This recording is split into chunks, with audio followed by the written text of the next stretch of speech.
질문 조금 올라온 거 한번 읽어 드릴게요. 브로커 장애 복제를 위해서 브로커 개수와 레플리케이션 팩터는 개수를 동일하게 하는 게 좋은 건가요? 일단 아까 제가 말씀 못 드린 게 있는데 브로커 개수 이상으로는 레플리케이션 팩터를 지정할 수가 없어요. 예를 들어 당연히 브로커가 한 개면 레플리케이션 팩터를 여러 개를 못 하겠죠. 왜냐하면 브로커가 한 개니까요. 그래서 그 점을 참고해 주시면 좋을 것 같고, 그리고 레플리케이션 팩터를 무조건 또 많게 한다고 해서 그게 좋은 게 아닙니다. 아까 말씀드렸다시피 ISR, 그러니까 인싱크 레플리카 이렇게 되면서 팔로우 파티션이 리더 파티션으로부터 데이터를 가져가잖아요. 오프셋을 맞추려고. 그래서 그런 과정에도 네트워크를 탑니다. 그래서 그런 과정에도 이 프로세싱 하는 그런 IS에 안 맞을 수도 있고 이렇기 때문에 보통 레플리케이션 팩터는 2나 3으로 한다고 하더라고요. 저희 플래닛 DRC에는 3으로 해서 운영하고 있습니다. 자바나 C, C++ 등 속도면에서 어느 언어가 제일 빠른가요? 사실 카프카 문제가 아니고 이건 사실 관련된 언어의 어떤 컴파일이라든가 그런 언어 문제인 것 같아요. 라이브러리 문제라기보다는. 그래서 요거는 각자의 어떤 서비스 요구사항에 맞게 쓰시면 좋을 것 같아요. 속도라기보다는. 미러메이커로 복제 시 파티션 오프셋은 스토리지에 있는 데이터 첫 번째부터 복제를 하나요? 이거 첫 번째부터 할 수도 있고요. 아니면 가장 최신 오프셋부터 할 수도 있습니다. 마지막으로 키네시스를 많이 사용하는데 카프카와 어떤 차이점이 있나요? 카프카와 엄청나게 큰 차이점이 있습니다. 키네시스 제가 분석한 자료 제 블로그에도 적어놨었는데요. 키네시스는 이렇게 컨슈머 그룹으로 이렇게 가져가는 게 아니고 또 이런 개념 자체가 다르기 때문에 상황에 따라서 사용하시면 됩니다. AWS 키네시스 같은 경우는 퍼블릭 클라우드고 온프로미스로 사용 불가능하잖아요. 이런 점도 아마 실제로 업무하실 때 조금 다른 점이라고 보시면 될 것 같아요. 처리량이나 이런 것도 좀 차이가 나는 걸로 알고 있습니다. AWS에서 또 MSK라고 매니지드 카프카 서비스 또 오니까 요거 카프카를 이제 AWS 쓰는 경우는 MSK 사용하는 경우도 많습니다. 네, 여기까지 질답 잠깐 말씀드렸고요. 이제 카프카 설치 실행 한번 CLI 한번 실행해 보도록 하겠습니다. 요거 카프카 브로커 한 대에 한번 카프카를 설치해 보고 실행해 보는 건데요. AWS 계정 다들 아마 준비해 오셨을 것 같은데요. 그거 기반으로 같이 한번 진행해 볼게요. 일단은 여기 AWS 여기 매니지드 콘솔에 들어가요. AWS 이미 써보신 분 있나요? 한번 써봤다. 한 번도 안 써봤다. 반반인 것 같은데 여기 매니지드 콘솔 가면 요 EC2라고 서비스 찾기를 하면 EC2 관련 대시보드로 들어갈 수 있어요. 여기서 서버를 새로 발급 받으실 수 있어요. 요거를 클릭해서 같이 한번 들어가 볼게요. 그래서 여기 EC2 대시보드에 다들 들어가셨을 거예요. 여기 실행 중인 인스턴스 클릭하시면 아마 이미 AWS 사용 중이신 분은 이렇게 EC2 뭐 몇 개 떠져 있을 수도 있고요. 없으신 분도 계실 거예요. 이제 요거 인스턴스 한번 시작해 볼게요. 여기 상단에 보면 인스턴스 시작이라고 있습니다. 요거 한번 클릭해 볼게요. 클릭하게 되면 제일 처음에 아마존 머신 이미지 선택이라고 있습니다. 요거는 뭐냐면 AMI는 이 서버를 실행하기 위해서 관련된 뭐 OS라든가 관련 소프트웨어를 설치된 템플릿이라고 보면 돼요. 저희는 오늘 실습하기 위해서 요 아마존 리눅스 AMI HVM SSD 볼륨 타입 요거 사용할게요. 요거 사용하면 프리티어도 사용 가능하고 지금 테스트하는데 문제 없으니까 요거 활용하도록 하겠습니다. 요거 선택 눌러주세요. 네, 선택 누르시면 2단계는 인스턴스 유형 선택이에요. 인스턴스 유형이라는 거는 보시다시피 요 CPU나 메모리, 기타 인스턴스 스토리지 요거 뭐 사용할 건가인데요. 저희 프리티어로 일단 테스트 할 거니까 요거 T2.micro 요거 선택하셔서 같이 한번 진행해 볼게요.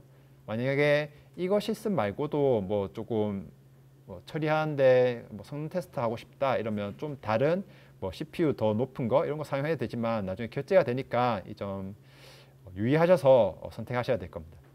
일단 T2.micro 요거 사용해서 검토 및 시작 눌러볼게요. 그러면 한 번 더 시작 검토가 나오게 됩니다. 여기 리눅스 2 AMI가 선택되는지 한 번 더 확인하시고 T2.micro 한 번 더 확인해 주시고요. 시작하기 누릅니다. 시작하기 하면 키페어를 생성할 수 있어요. 요거는 생성된 서버에 접속하기 위한 키페어거든요. 요 파일인데요. 요거 신규로 한번 생성해서 하면 됩니다. 신규 뭐 T 아카데미 카프카 뭐 이런 식으로 이름은 각자 원하시는 대로 하시면 되고요. 그래서 키페어 다운로드 누르시면 T 아카데미 대시 카프카.pem 하면서 요 키가 다운받아지신 걸 볼 수 있어요. 그리고 인스턴스 시작을 누르면 이제 새로운 서버가 T2.micro로 발급받게 됩니다. 여기 인스턴스 시작이 게시됨 요거 클릭하시면 요 옆에 있는 어떤 문자열이 있을 거예요. 요 클릭하시면 현재 인스턴스가 T2.micro로 이제 생성되고 있다 보실 수 있습니다. 네, 여기서 조금 내려가시면 우측 하단에 보시면 보안 그룹이 있습니다. 이 보안 그룹이 뭐냐면 방화벽이거든요. AWS에서 시큐리티 그룹이라고도 부릅니다. 여기 보면 인바운드 규칙 보기를 누르시면 지금 22번 포트만 열려 있는 것을 보실 수 있어요. 22번 포트는 SSH로 우리가 이제 서버로 접속할 때 사용하는 포트거든요. 근데 우리가 여기 카프카를 설치하면 카프카는 9092 포트로 사용하게 돼요. 그래서 9092 포트를 열어주기 위해서 여기 보안 그룹에 런치 위저드 있죠. 요거 아마 번호는 다 다를 겁니다. 요거 클릭하세요. 그래서 여기 9092 포트를 한번 열어주도록 할게요. 여기 클릭하시면 요 아래에 보시면 세부 정보랑 인바운드 규칙 뭐 이런 것들이 나올 겁니다. 그래서 인바운드 규칙을 누르고 당연히 인바운드 규칙은 SSH의 포트 범위가 22로 되어 있을 겁니다. 요거 편집 눌러서 우리 9092 포트 열어주도록 할게요. 여시고 여기에 규칙을 추가합니다. 아래 보면 규칙 추가가 있거든요. 규칙 추가 버튼을 누르면 사용자 지정 TCP 포트 범위는 우리 9092 그리고 소스 유형 그러니까 어디서부터 들어오는 요 IP 열어줄 것이냐 위치 무관으로 해서 진행을 할게요. 하고 규칙 저장을 누릅니다. 그러면 이 시큐리티 그룹이 한번 9092랑 22번 포트가 열린 것을 확인할 수 있어요. 그리고 여기 EC2 대시보드 다시 돌아가셔서 현재 인스턴스가 지금 잘 생성되고 있는지 보시면 인스턴스 상태가 러닝으로 아까 펜딩에서 러닝으로 바뀌신 것을 아마 다들 보실 수 있습니다. 다들 여기까지 잘 따라오셨나요? 네. 여기서 이제 한번 요 서버에 직접 접속해 보도록 할게요. 서버 접속하는 방법은 아까 뭐 아이텀 제가 설치해놨는데 아이텀 쓰셔도 되고 아니면 그냥 터미널 편하신 분은 터미널 쓰셔도 됩니다. 아이텀은 그 터미널 관련 도구인데요. 뭐 화면 분할이라든가 동시 입력이라든가 이런 게 편하기 때문에 말씀드렸던 거고 굳이 쓸 필요는 없습니다. 저 같은 거는 아이텀을 쓰기 때문에 요거 활용해서 한번 보여드릴게요. 보여드리기 전에 요거 펜 파일 요거 몇 개 수정해야 되거든요. 아까 CD 다운로드로 가시면 이게 다운로드 폴더로 아마 이동이 가능하실 거예요. 맥 기준을 현재 설명 중인 거예요. 보면 지금 아까 다운받은 tacademy-kafka.pen 파일이 있을 건데 요거 사용하려면 권한 설정을 chmod 400 이런 식으로 해줘야 합니다. 요거 권한 설정 이렇게 해야지 펜 파일 사용할 수 있다고 하네요. 그래서 chmod 400 tacademy-kafka.pen 요거 한번 엔터해서 처리하시면 됩니다. 하면 지금 tacademy가 지금 리드 권한만 생성된 거를 확인하실 수 있어요. 참고로 지금 이렇게 지금 말씀드린 이 명령어들 우리 tacademy kafka 이 레파지토리 있잖아요. 여기 sys command list.txt 보면 현재 제가 미리 이렇게 만들어 놨거든요. 요거 보시고 하시면 됩니다. 방금 제가 했던 게 1번 명령어입니다. 네, 그리고 우리 2번 명령어를 통해서 한번 카프카에 직접 접속해 보도록 이제 서버에 직접 접속해 보도록 할게요. 접속하려면 퍼블릭 IP 필요하거든요. 우리가 아까 만들었던 이 러닝 상태의 요 EC2 보시면 우측에 보시면 퍼블릭 IP 있을 겁니다. 다 IP 다를 텐데요. 요거 복사해서 어떻게 치냐면 그 2번 명령어인데 sshi tacademy.pem ec2 user ec2 user라는 게 이 AMI에서 OS 사용하는 유저 이름이에요. app IP 이런 식으로 치면 다들 ec2에 정상적으로 아마 접속될 겁니다. 여기 yes, no 하면 yes 누르시고요. 이런 식으로 접속됩니다. 여기 지금 방금 한 게 요거입니다. ssh 2번 명령어. 이렇게 하면 ec2 아마존 리눅스 to AMI 하면서 이렇게 들어왔다는 것을 보실 수 있을 거예요. 여기 들어오셔서 여기 사실 이거 카프카 돌리려면 JVM 필요하거든요. 이거 설치하기 위해서 이거 확인해 볼게요. 자바 버전 하면 이거 지금 자바가 설치가 안 된 걸 볼 수 있어요. 이거 3번 명령을 통해서 한번 JDK 설치해 볼게요. 이거 쭉 긁으셔서 붙여넣기 엔터 하면 지금 염 통해서 요거를 그 자바 오픈 JDK 설치하는 걸 보실 수 있을 거예요. 조금 시간이 걸릴 겁니다.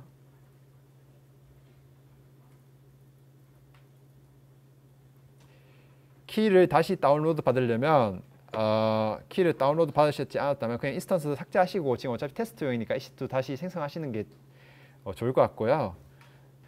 자, 처음부터 다시 말씀드리겠습니다. 인스턴스 AWS 로그인 하시고 인스턴스 시작을 눌러주세요. 그리고 아마존 머신 이미지에서 이거 Linux to AMI SSD 볼륨 타입 요거 선택하시고요. 그리고 t2.micro 돼 있는 거 있으면 검토 및 시작 눌러주시고요. 그리고 시작하기 해서 새 키페어 선택해서 새로 키페어 이름은 이제 각자 원하시는 대로 하셔서 해서 키페어 다운로드 해주시고요. 그 다음에 인스턴스 시작 누르시면 됩니다. 요 관련된 내용은 제가 이제 레파지토리에 여기 PDF 파일로 강의 자료도 같이 올려놨거든요. 여기 보시면 또 똑같이 지금 제가 설명드리는 거 나와 있으니까 같이 띄워 놓으시고 같이 실습하면 좀 더 편하게 하실 수 있을 거예요. 이렇게 로그인 한 다음에는 이거 3번 명령을 통해서 JDK 반드시 까셔야 됩니다. 카프카 실행하기 위해서는 카프카 바이너리 파일 다운받아야 되거든요. 여기 4번 명령어 이거 쭉 긁으셔서 여기 터미널에서 EC2 유저 우리 EC2에 들어가 있잖아요. 커맨드 V에서 엔터 눌러줍니다. 그러면 카프카 바이너리 파일 순식간에 다운로드 받을 수 있는 걸 알 수 있고 ls 누르면 우리가 카프카 2.12에 2.5.0 버전의 타르 파일이 다운로드 받아진 거를 볼 수 있어요. 네. 타르 다운받았으니까 이거 다운받은 거 압축 풀어볼게요. tar xvf 카프카 이런 식으로 하면 타르 파일이 압축이 풀리게 되겠죠. 하면 이렇게 아까 zip 파일이 있고 이렇게 디렉토리가 생성된 거를 보실 수 있습니다. 요 안에는 지금 라이센스, 노티스, 빈, 컴피그, 라이브러리, 사이트 독스 이렇게 컴파일된 바이너리가 이렇게 있는 걸 보실 수 있어요. 그 다음에 진행할 거는 카프카 힙 사이즈 조정인데요. 카프카 2.5.0은 1기가의 힙 메모리가 디폴트 설정으로 되어 있어요. 근데 저희가 만든 t2.micro가 1CF에 1기가 램이잖아요. 그러니까 이거 켜면 지금 메모리 없다가 안 켜지거든요. 그 위해서 이거 익스포트 하면서 요 환경변수 직접 선언하도록 할게요. 요거 5번 쭉 복사하셔서 다시 이거를 붙여넣기 엔터 하시면 환경변수 이렇게 설정된 거 에코를 통해서 한 번 더 확인하실 수 있습니다. 그리고 이게 이제 5번 명령어입니다. 5번 명령어를 하면 지금 400메가 1기가가 아닌 400메가로 지금 카프카 힙 설정 됐다는 것을 확인하실 수 있어요. 그 다음에 우리가 한번 요거를 여기서 접속하기 위해서 일부 설정을 변경해야 되는데요. cd config 하면 관련 configuration 파일들 생성되어 있어요. 그래서 이렇게 보면 여기 뭐 connect, console sync, 뭐 consumer properties, properties가 굉장히 많죠. 여기서 저희는 server.properties 요거 한번 수정하도록 할게요. vi server.properties vi를 통해서 한번 수정해 보도록 할게요. 엔터 누르시면 카프카 관련 설정이 이렇게 되어 있는 걸 볼 수 있어요. 현재 기본 옵션으로 카프카의 브로커 아이디가 0번으로 되어 있는 거 있죠. 요거 아이디 각자가 고유한 걸로 되어 있어야 되거든요.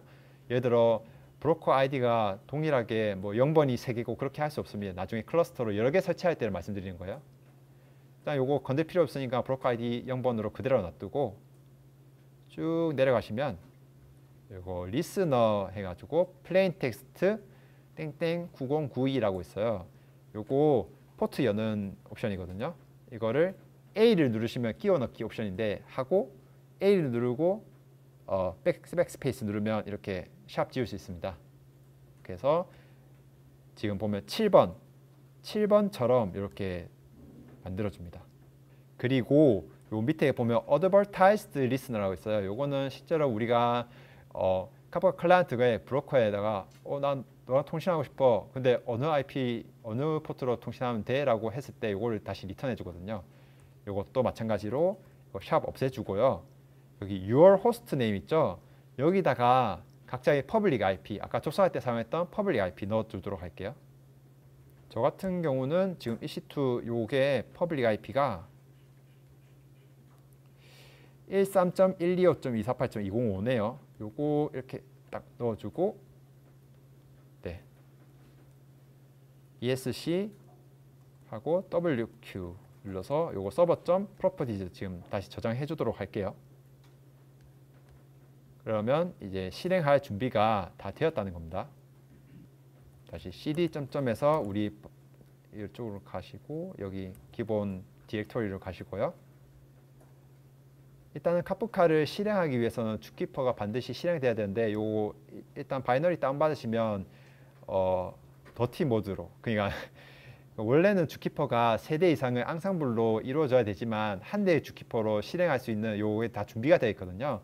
그래서 이 바이너리 다 준비되어 있으니까 여기 9번 커맨드 실행하셔가지고 요거 주키퍼 실행하도록 할게요. 네, 저희 지금 주키퍼까지 띄웠죠. 주키퍼 띄우는 건 아까 말씀드렸듯이 9번 커맨드입니다. 9번 커맨드 쫙 해서 시작하면 됩니다. 9번이 제대로 떨어져 있나 자바 프로세스 한번 확인해 볼게요. JPS 누르면 여기 자바와 관련 프로세스 지금 실행된 거 확인할 수 있는데요. 저 같은 경우는 4045로 이렇게 자바 메인이 그 주키퍼 메인이 이렇게 떠져 있는 것을 확인할 수 있어요. 확인할 수 있고 별다른 또 다른 추가 옵션 없이 요거 10번 커맨드 사용해서 한번 카프카도 실행해 보도록 하겠습니다. 쭉 긁으셔서 붙여놓고 엔터 누르면 백그라운드로 지금 카프카까지 실행되었을 겁니다. 자바니까 JPS 하면 이제 지금 카프카가 4427 아마 다 그 프로세스 아이디가 다를 텐데 실행된 것을 확인하실 수 있습니다. 정상적으로 실행되었는지 확인하기 위해서 한번 요 로그 한번 확인해 볼게요. 우리 로그 이제 파일 확인하는 방법으로 tail 쓰면 되거든요. 요거 11번 명령어 그대로 쓰시면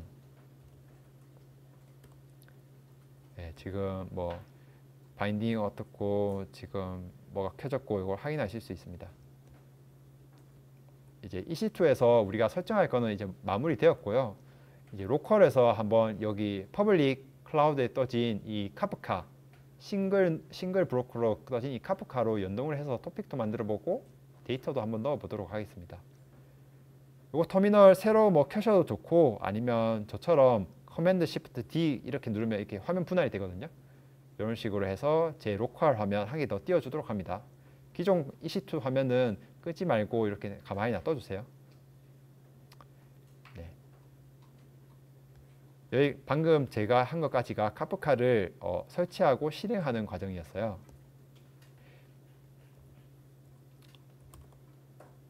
네, 한번 그러면 여기 로컬 컴퓨터에서 접수해 보도록 할 건데 또 바이너리 파일을 다운받아야 되거든요. 여기 12번 이렇게 복사해서 우리 로컬 뭐 저 같은 경우에 디렉토리 그냥 한 개 만들게요. T 아카데미. 네, 여기에 제가 12번 커맨드로 카프카 타르 파일 다운로드 받아 보겠습니다.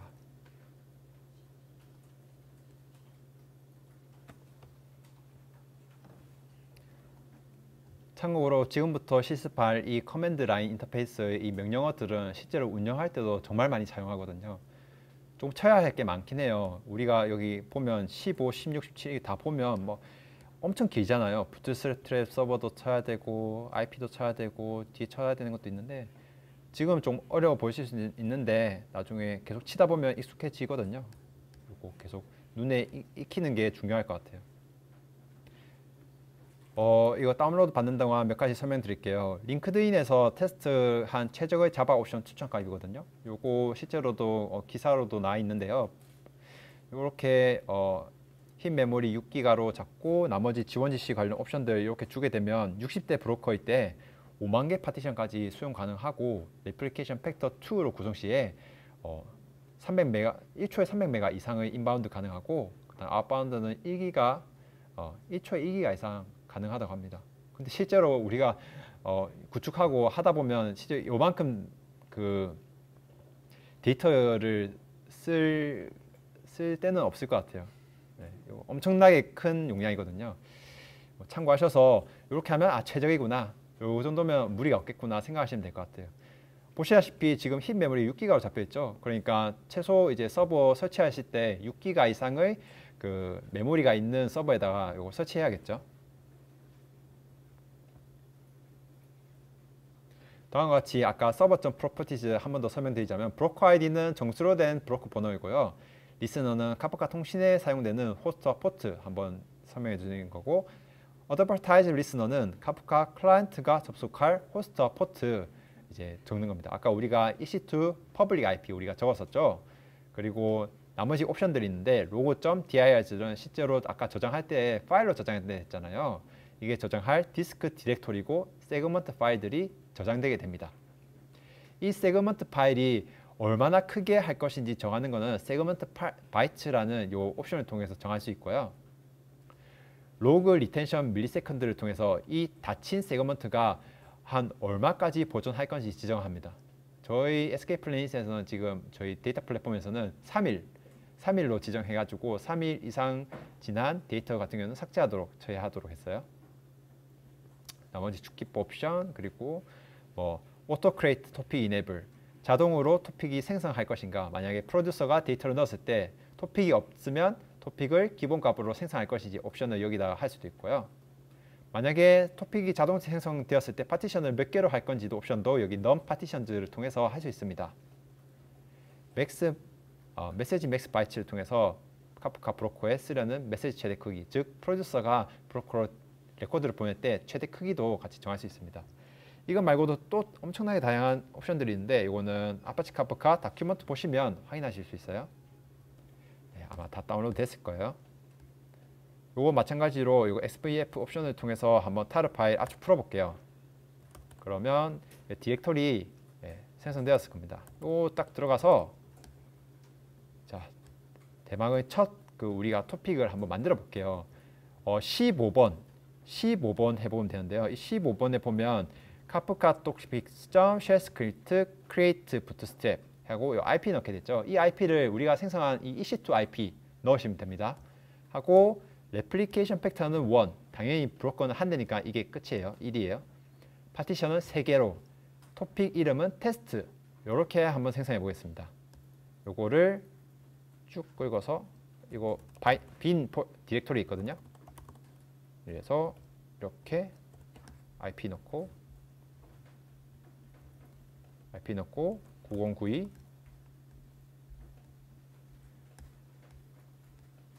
레플리케이션 팩터 파티션 토픽 테스트 이렇게 해서 엔터 누르면 다음과 같이 created topic test 이렇게 나오면 성공한 겁니다. 일단 create topic 테스트 했고 한번 테스트로 토픽 데이터 넣어 볼게요. 그래서 한번 우리 16번 통해서 한번 테스트 토픽에다가 데이터 넣어 볼게요. 16번 요거 보시면 콘솔 프로듀서죠. 요거 콘솔 프로듀서 통해서 데이터 넣을 수 있어요. 요거 복사하셔서 아까 우리 퍼블릭 IP랑 포트 있죠. 요거 하고 그 다음에 토픽 테스트를 지정합니다. 이렇게 하면 테스트 아까 만들어진 토픽에다가 이게 꺽쇠가 있죠. 헬로우, 카프카, 헬로우, 월드 이런 식으로 하면 이 스트링 데이터를 테스트 토픽에 넣을 수 있어요. 이게 실제로 이렇게 들어간 거라고 보실 수 있어요. 여기까지 한번 해볼게요. 이런 식으로 꺽쇠가 나오고 이렇게 IP 넣고 제가 지금 방금 진행한 게 16번 커맨드입니다. 16번.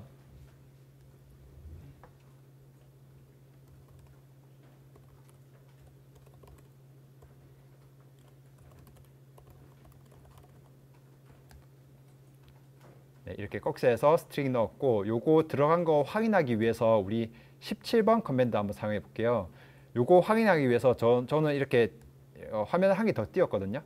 뭐 커맨드 뉴 해서 해야 되고 커맨드 시프트 D 아이템 사용하시는 분은 이렇게 하면 화면 분할이 가능하니까 이렇게 하셔서 다시 이제 바이너리 있는 폴더로 가시고요. 우리 17번 요 커맨드 통해서 테스트 토픽에 있는 데이터 한번 확인해 보도록 할게요. 그래서 테스트 from beginning이라는 거 있죠. from beginning이라는 거는 여기 토픽에 있는 처음 오프셋부터 다 가져오라는 뜻이에요. 그래서 이거를 옵션을 주고 엔터를 누르게 되면 우리 아까 프로듀서로 보낸 데이터 다 헬로우, 카프카, 헬로우 월드 다 보실 수 있어요. 그래서 뭐 또 추가적으로 프로듀서에 뭐 1, 2, 3, 4 이렇게 넣으면 콘솔 컨슈머에도 동일하게 계속해서 찍히는 걸 볼 수 있어요. 그래서 프로듀서가 데이터를 보내고 컨슈머가 데이터를 이렇게 폴링해서 가져와서 이렇게 출력한다는 것을 확인하실 수 있습니다. 쉽지 않지만 다들 잘 따라오고 계신 것 같아요. 이제 18번 한번 커맨드 해볼게요. 이거 같은 경우는 지금 그룹에 테스트 그룹이라고 지정해서 콘솔 컨슈머로 하는 거거든요. 아까 말씀드렸다시피 한 그룹은 어떤 컨슈머 오프셋도 가지고 그걸 통해서 그 어디까지 가져왔는지 컨슈머 오프셋을 지정하게 돼요. 요거 한번 우리가 어떻게 되는지 확인해 볼게요. 아까 우리 카프카 콘솔 컨슈머 한 개 띄웠잖아요. 요거 컨트롤 C 눌러서 이렇게 취소 누르시고요. 프로듀서는 그대로 놔두시고요. 그리고 18번 커맨드 한번 실행해 볼게요. 이렇게 부트스트랩 서버도 한번 실행해 이렇게 넣어 주시고 나머지 토픽 테스트를 한번 같이 볼 건데 테스트 그룹이라고 이렇게 지정을 해서 우리가 이렇게 콘솔 컨슈머로 확인해 볼 거예요. 네, 그러면 데이터가 이렇게 딱 들어온 거를 확인할 수 있어요. 근데 재밌는 게 우리가 아까 헬로우 카프카 헬로우 월드 1, 2, 3, 4를 집어넣었잖아요. 제가 그렇게 집어넣었어요. 근데 막상 켜보니까 웃기게도 헬로우 1, 2, 3, 4 헬로우 카프카 월드 이런 식으로 지금 입수가 이렇게 콘솔 컨슈머가 가져왔단 말이야. 왜 그런지 설명해 주실 분 있나요? 네, 파티션 3개에 데이터가 들어가는데 가져가는 건 순서가 없어요. 왜냐하면 파티션 3개를 만들었고 데이터를 넣었는데 카프카 컨슈머가 파티션 3개에 할당이 된다는 것 뿐이지 거기서 가져가는 건 순서가 없기 때문에 실제로 들어간 순서와 다르기 때문입니다. 이거 순서 같게 하려면 파티션을 한 개만 하면 당연히 순서가 Q처럼 우리가 흔히 알고 있는 자료 구조 Q 하나처럼 들어간 순서대로 또 가져갈 수 있겠죠. 파티션 3개라서 이렇게 달라진다는 거 확인할 수 있어요. 우리 지금 이렇게 가져갔으니까 이거 다시 컨슈머 한번 꺼볼게요. 컨트롤 C 눌러서 꺼볼게요. 그러면 지금 이만큼 가져가고 이제 프로듀서에다가 지금 조금 더 한번 데이터 넣어볼게요. A, B, C, D, E 이렇게 넣어보고 다시 방금 실행시켰던 이 테스트 그룹 요거 한번 실행시켜 볼게요. 그러면 당연히 아까 우리가 이 테스트 그룹이라는 이 친구는 테스트 토픽으로부터 1, 2, 3, 4까지 다 받았잖아요. 그게 다 기록이 돼 있어요. 그렇기 때문에 우리가 그 다음에 했던 A, B, C, D, E만 이렇게 가져가는 걸 보실 수 있습니다. 그래서 이 테스트 그룹을 이렇게 지정을 하면 얘가 처리했던 것까지 컨슘하고 얘가 끝나고 나서 얘를 다시 켜더라도 이제 테스트 그룹은 처리한 거 이후부터 토픽의 데이터를 가져가서 처리하는 거, 이렇게 우리 이거 같은 거 출력을 하죠. 출력을 하는 걸 보실 수 있어요. 그래서 이렇게 테스트 그룹이 만들어졌는지 우리가 한 번 더 확인해 보기 위해서 요 콘솔 컨슈머 요 꺼주시고 한번 우리 요 19번 커맨드를 통해서 진짜로 테스트 그룹이라는 그룹이 만들어졌는지 한번 확인해 볼게요. 이렇게 해서 19번 커맨드예요. 그래서 그다음에 대시 리스트 요거 해보면 지금 테스트 우리 컨슈머 그룹이 아까 만든 테스트 그룹이랑 콘솔 컨슈머 33361 뭐 이런 식으로 이거는 이제 그 템포러리 컨슈머 그룹이라고 보시면 될 것 같아요. 아까 우리 테스트 그룹 없이 컨슈머했잖아요. 이게 이렇게 나와 있는 거고 테스트 그룹이 이렇게 있는 거 확인할 수 있습니다. 이 그룹의 상태를 한번 체크해 보기 위해서는 20번 커맨드 사용할 수 있거든요. 20번 커맨드를 사용해서 이 테스트 그룹이 어떤 상태인지 한번 우리가 확인해 볼게요. 20번 커맨드 한번 쳐보세요. 20번 커맨드 해서 그룹은 테스트 그룹이고 describe는 이 테스트 그룹이 현재 어떤 상태인지 이제 확인해라는 거예요. 그래서 이걸 해서 엔터 하면 현재 테스트 그룹의 정보가 나타납니다. 이 정보가 뭐냐면 요 정보입니다. 이 테스트 그룹이 현재 액티브 멤버인지 여부 요거 한번 확인해 주시고 파티션 3개인 테스트 토픽 0번, 1번, 2번이 테스트 그룹이 가져갔다는 것을 이렇게 같이 확인할 수 있어요. 두 번째는 current offset, 그러니까 즉 이 파티션의 가장 최근의 오프셋이 뭔지 확인이 가능하고요. 현재 토픽의 마지막 오프셋도 확인 가능하고 제가 잘못 말했습니다. 이 current offset 두 번째가 있는 게 consumer offset입니다. consumer가 몇 번 오프셋까지 가져갔는지 확인할 수 있고 마지막으로 숫자는 consumer leg입니다. consumer leg에서는 현재 consumer offset과 마지막 오프셋의 차이를 뜻합니다. 즉, 이 렉이 많다는 것은 컨슈머가 실제 들어있는 토픽의 데이터보다 좀 느리게 처리하고 있다는 것을 확인할 수 있어요. 그래서 지금 우리도 이렇게 확인을 해보면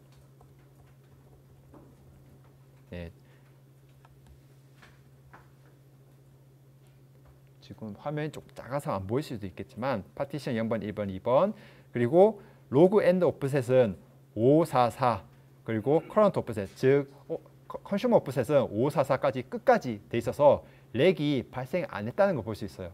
만약에 프로듀서에 데이터를 더 넣어 볼게요. 프로듀서 아직 켜져 있잖아요. 1, 2, 3 더 넣게 되면 당연히 지금 컨슈머 꺼져 있으니까 렉이 발생하겠죠. 한 번 더 디스크라이브에서 확인해 볼게요. 그러면 지금 저 같은 경우에는 파티션 1번이 3만큼의 렉을 가진 것을 확인할 수 있어요. 다른 분들은 또 다르게 가질 수 있을 텐데 이렇게 컨슈머가 지금 안 가져가고 있으니까 지금 렉이 3이 발생했다라는 것을 확인할 수 있어요. 그래서 렉이 많이 발생했다는 것은 실시간으로 지금 그냥 끝까지 이 프로듀서 토픽에 데이터가 넣은 것을 실시간으로 끝까지 빨리빨리 처리 못하고 있다는 것을 반증하기도 하니까 요거를 모니터링을 따로 하기도 합니다. 요거 참고해 주시고 근데 예를 들어서 우리가 테스트 그룹으로 이렇게 컨슘 했잖아요. 근데 이게 문제가 생겼어요. 요거 오프셋 우리가 컨슈머 오프셋 다시 좀 되돌리거나 그렇게 할 수 없냐고 이렇게 운영상에서 많이 하거든요. 그럴 때는 여기 21번 커맨드 사용하면 오프셋을 리셋 할 수 있습니다. 한번 21번 오프셋 한번 같이 따라해 볼게요. 21번 오프셋을 가지고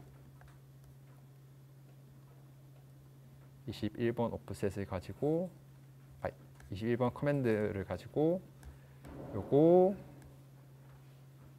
보시면 테스트라는 토픽에 테스트 그룹이라는 그룹의 오프셋을 리셋을 하는데 to earliest라는 거는 가장 예전 거 가장 최초 오프셋, 가장 낮은 숫자의 오프셋으로 리셋해달라. 지금 우리 오프셋 제일 낮은 게 0이잖아요. 당연히 우리 뭐 세그멘트도 삭제 안 됐고 로고도 삭제 안 됐으니까 0으로 될 것 같은데요. 한번 확인해 볼게요. 그래서 엔터하면 이렇게 처리가 완료되었고, 다시 describe 누르면 지금 current offset이 0, 0, 0, 그리고 렉도 우리가 이제 현재 파티션의 가장 큰 오프셋인 844로 이렇게 지정이 된 걸 볼 수 있어요. 이렇게 오프셋을 현재 테스트 그룹 기준으로 오프셋을 가져갈 오프셋을 이렇게 바꿀 수 있다, 오프셋을 리셋할 수 있다라는 걸 보실 수 있어요. 이거 말고도 저희는 to earliest로 했지만 예를 들어 우리가 파티션을 3개를 동시에 가져가는 게 아니라 특정 파티션만 우리가 조정하고 싶다, 이럴 경우에는 여기 22번 커맨드 사용하시면 되는데요. 22번 커맨드를 통해서 특정 파티션만 변경할 수 있습니다. 한번 22번 커맨드도 진행해 볼게요. 22번 커맨드 해서 요거 같은 거는 테스트 토픽에 1번 파티션, 여기 땡땡하고 1 있죠. 요거를 오프셋을 리셋을 하는데 10번 오프셋으로 한다. 근데 참고해야 될 게 아마 데이터를 충분히 넣지 않아서 우리 오프셋이 10번이 안 되죠. 그러니까 요거를 조금 조정해서 뭐 3이나 2 정도로 한번 수정을 해서 할게요.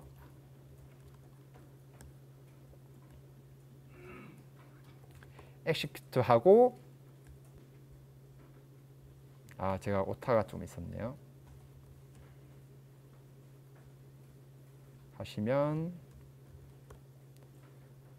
이제 오프셋이 리셋이 되었고, 다시 describe 누르시면 다른 거는 다 오프셋이 current 오프셋, 즉 그 컨슈머 오프셋이 0이고 하나만 파티션 1번만 이렇게 컨슈머 오프셋이 변경된 걸 보실 수 있어요.